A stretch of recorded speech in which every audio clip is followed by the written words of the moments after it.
Hello साथियों, तो कैसे आप? वैसे उम्मीद है आप सभी अच्छे ही होंगे। आज के इस वीडियो में हम यूज़ देखने जा रहे हैं, वो यूज़ है guys past perfect continuous tense. Past perfect continuous tense जिसकी हेल्पिंग ऑफ होती है हैड बिन। ठीक है गाइस, अब चूंकि हेल्पिंग ऑफ अगर एक ही है तो सारे के सारे सब्जेक्ट के साथ आपको सिर्फ और सिर्फ यूज़ करना है हैड बिन। ठीक है गाइस, और इसकी हिंदी आइडेंटिफिकेशन होगी कोई किसी काम को किसी समय से कर रहा था। कोई किसी काम को किसी समय से कर रहा था।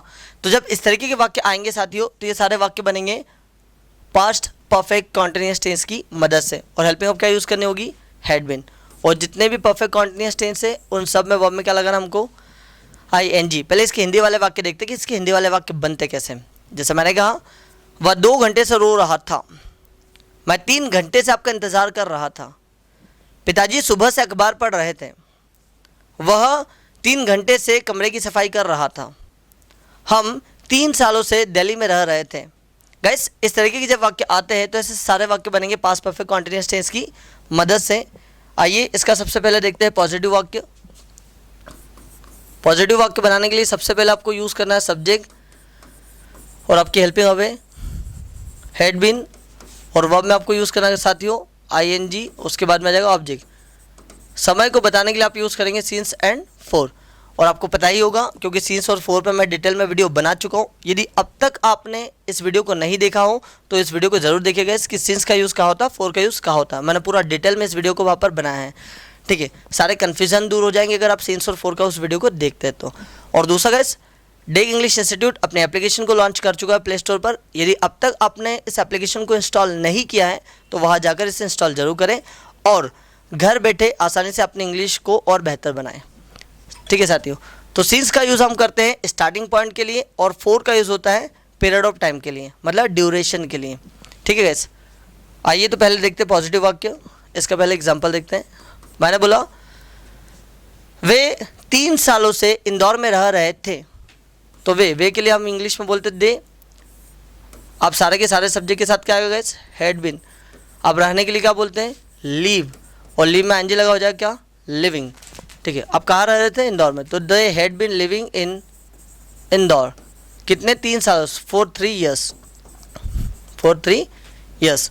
अब इसी को यदि मुझे बनाना हो नेगेटिव वाक्य, ठीक है, तो कैसे बनेगा साथियों? नेगेटिव का स्ट्रक्चर इस तरीके से होगा, सब्जेक्ट हैड, उसके बाद में आ जाएगा आपका नॉट, फिर आ जाएगा आपका बिन, देन आप यूज़ करेंगे ING ऑब्जेक्ट, और समय बताने के लिए आप यूज़ करेंगे सिंस एंड फॉर।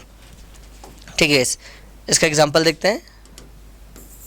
जैसे मैंने बोला वे इंदौर में 3 सालों से नहीं रह रहे थे, तो सेंटेंस बनेगा दे had not been living in Indore for 3 years. They had not been living in Indore for 3 years. अब गैस, इसी का यदि आपको प्रश्न बनाना हो कि क्या वे 3 सालों से इंदौर में रह रहे थे, तो क्वेश्चन करने के लिए आपको हेल्पिंग ऑफ को उठा करके आगे रखनी होगी। आइए देखते कैसे। पहले तो स्ट्रक्चर देखते हैं। हेड आगे आ जाएगा, सब्जेक्ट पीछे, उसके बाद में आ जाएगा आपका बिन, देन VING, फिर आपका ऑब्जेक्ट। ठीक है, फिर आप यूज़ करेंगे सिंस एंड फॉर, और नेक्स्ट आ जाएगा आपका क्वेश्चन मार्क।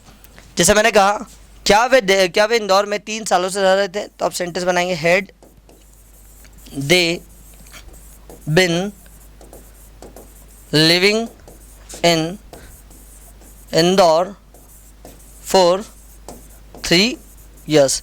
और गाइस, प्रश्न करें तो पीछे आ जाएगा क्वेश्चन मार्क। क्या वे 3 साल से इंदौर में रह रहे थे, तो had they been living in Indore for 3 years. आइए साथियों कुछ और वाक्य हम लोग बनाते हैं। जैसे मैंने कहा वह 2 घंटे से बाहर बैठा हुआ था, तो he had been sitting outside for 2 hours. वो 2 घंटे से बाहर नहीं बैठा हुआ था, तो he had not been sitting outside for 2 hours. क्या वो 2 घंटे से बाहर बैठा हुआ था? तो had he been sitting outside for 2 hours. ठीक है, मैं 8 सालों से पढ़ा रहा था, तो I had been teaching for 8 years. मैं 8 सालों से नहीं पढ़ा रहा था, तो I had not been teaching for 8 years.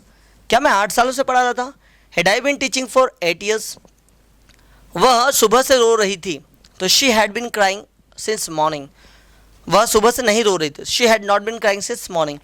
क्या वह सुबह से रो रही थी? Had she been crying since morning. और अगर हमको ऐसा बोलना हो कि कौन सुबह से रो रही थी, सब्जेक्ट को हटाएंगे और सिंपल ये वाला रख देंगे, तो who had been crying since morning. वे 3 सालों से हमारी मदद कर रहे थे, तो they had been helping us for 3 years. वे 3 सालों से हमारी मदद नहीं कर रहे थे, they had not been helping us for 3 years. क्या वे हमारी 3 सालों से मदद कर रहे थे? Had they been helping us for 3 years. ठीक है, और कौन हमारी 3 सालों से मदद कर रहे थे? तो आप कहेंगे who had been helping us for 3 years. ठीक है, और एक वाक्य लिया, मैंने बोला वह 3 महीने से अंग्रेजी सीख रही थी, तो she had been learning English. She had been learning English for 3 months. वह 3 महीनों से अंग्रेजी नहीं सीख रही थी, तो she had not been learning English for 3 months. क्या वह 3 महीने से अंग्रेजी सीख रही थी? तो had she been learning English for 3 months. वह 2021 से मुझे बुला रहा था, तो he had been calling me since 2021। आप गए यहाँ पर सिंस में हमने यहाँ पर 2021 के आगे सिंस इसलिए लगा क्योंकि स्टार्टिंग पॉइंट है। ठीक है, तो he had been calling me since 2021। वह मुझे 2021 से नहीं बुला रहा था, तो he had not bin calling me since 2021। क्या वो मुझे 2021 से बुला रहा था? तो had he been calling me since 2021। वह जनवरी से यहाँ जॉब कर रही थी, तो she had been doing job here since January.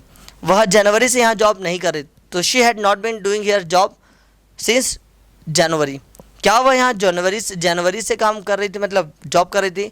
तो had she been doing a job here since January. तो आई होप गाइस आपको ये सेंटेंस समझ में आया होगा। ठीक है, और पास्ट परफेक्ट टेंस का यूज़ भी समझ में आया होगा। और यदि आपको गाइस कोई दिक्कत आती हो, है ना, प्रैक्टिस जब आप कर रहे हो, कोई कन्फ्यूज़न हो, तो आप मुझे कमेंट्स करके ज़रूर बताइएगा। इसका रिप्लाई मैं आपको अगले वीडियो में ज़रूर दूंगा।